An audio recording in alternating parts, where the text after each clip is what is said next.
Bonjour à tous et bienvenue dans ce nouveau décryptage. Aujourd'hui, on s'attaque à un sujet absolument capital pour tous les détenteurs de droits, les créateurs et franchement pour n'importe quelle marque. On va décortiquer ensemble le rapport d'enquête sur les interventions scolaires mené par l'ACTA-JM. Vous vous demandez peut-être pourquoi s'intéresser aux écoles ? Eh bien parce que pour protéger efficacement la propriété intellectuelle de nos jours, c'est littéralement crucial de comprendre comment les jeunes perçoivent la contrefaçon. Ce sont les consommateurs de demain et soyons honnêtes, ce sont déjà les consommateurs d'aujourd'hui. Ce rapport, c'est une vraie mine d'or. Il nous offre une fenêtre fascinante sur leur état d'esprit et nous prouve à quel point des actions pédagogiques ciblées peuvent complètement changer la donne.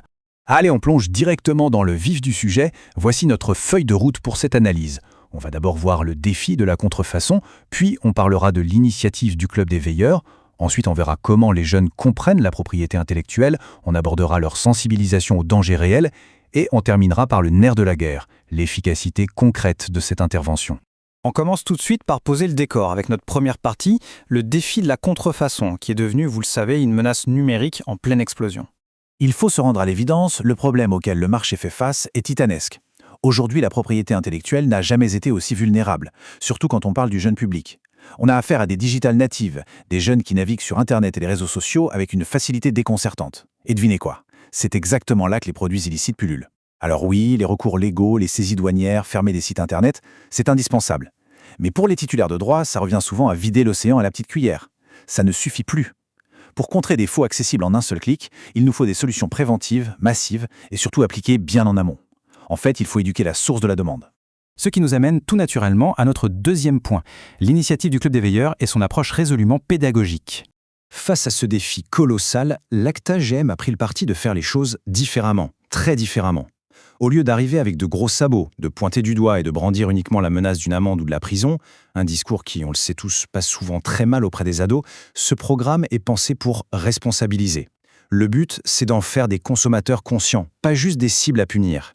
Et visuellement, le contraste est génial. On prend des concepts juridiques qui peuvent paraître super arides, comme les brevets ou le droit d'auteur, et on les associe à ces mascottes de dessins animés hyper accessibles. En utilisant leur code visuel, le programme arrive à traduire des lois complexes en leçons super engageantes pour les collégiens et les lycéens. Le message passe tout seul, sans aucun blocage. Alors, est-ce que ça marche ? C'est ce qu'on va voir dans notre troisième section, comprendre la propriété intellectuelle ou comment les bases ont été établies. Pour savoir ce que ces jeunes ont vraiment retenu de l'intervention, l'ACTA-JM a tout simplement analysé leur questionnaire. Et les résultats sont bluffants. Les concepts fondamentaux sont vraiment acquis. Et ça illustre brillamment ce succès. On a ici un témoignage brut, écrit par un élève de seulement 13 ans, qui définit la contrefaçon avec ses propres mots. Une contrefaçon, c'est une imitation d'une marque. Vous voyez, ce n'est pas un texte appris par cœur dans un manuel de droit. C'est complètement intériorisé. Il a compris l'essence même du problème. Et quand on regarde du côté des plus grands, c'est encore plus pointu. Écoutez bien ce qu'a écrit un lycéen de 17 ans. Une marque est protégée par le droit d'auteur et qui a son propre nom et logo. Là, on passe à un niveau de compréhension super sophistiqué. Il fait directement le lien entre l'aspect commercial, qui est la marque, la protection légale avec le droit d'auteur et l'identité visuelle avec le logo. Ça montre à quel point la pédagogie a fait mouche. Ils saisissent tout l'écosystème de la création. Mais attention, ça va bien plus loin. On passe à la quatrième section, la sensibilisation aux dangers réels, car on dépasse largement la simple question de l'illégalité. C'est un fait, le grand public a souvent tendance à voir la contrefaçon comme un délit sans victime, genre « c'est pas si grave ». Eh bien, la révélation majeure de ce rapport, c'est que l'intervention a complètement cassé ce mythe chez les jeunes.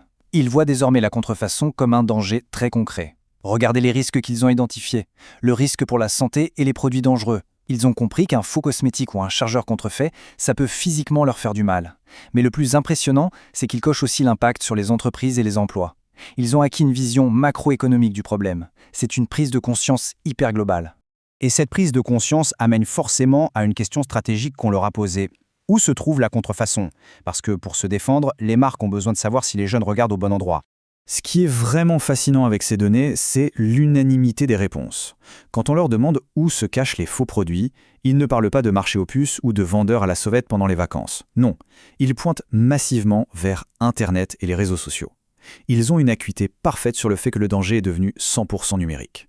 Ils savent que le supermarché de la contrefaçon est littéralement dans leur poche, sur l'écran de leur téléphone. On arrive enfin à notre cinquième et dernière section, et c'est le moment de vérité. L'efficacité de l'intervention et le changement de comportement. Informer, c'est super. Mais au final, pour vous, les détenteurs de droits, la seule question qui compte, c'est est-ce que ça modifie vraiment leurs habitudes d'achat ?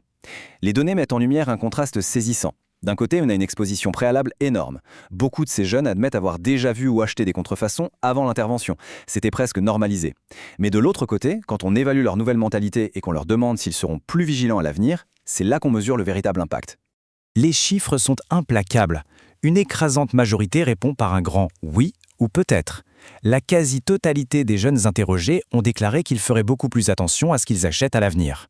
Pour les marques, le retour sur investissement de cette action est tout simplement inestimable. Une petite session pédagogique a suffi à créer un déclic, à réveiller leur esprit critique et à stopper net une potentielle habitude de consommation toxique. Pour conclure ce décryptage, il y a vraiment une idée forte à retenir. L'éducation est de loin l'arme la plus proactive et la plus durable pour protéger la propriété intellectuelle. On ne réglera jamais le problème uniquement à coup de procès si l'acheteur de demain trouve ça cool ou normal d'acheter des faux. Ce rapport nous montre que la pédagogie fonctionne de manière spectaculaire. Imaginez une seconde le potentiel si ce genre d'intervention était déployé à grande échelle. Imaginez si chaque élève devenait un consommateur éclairé, un véritable veilleur pour vos marques. C'est une perspective incroyable, non ? Voilà de quoi nourrir vos prochaines stratégies de protection.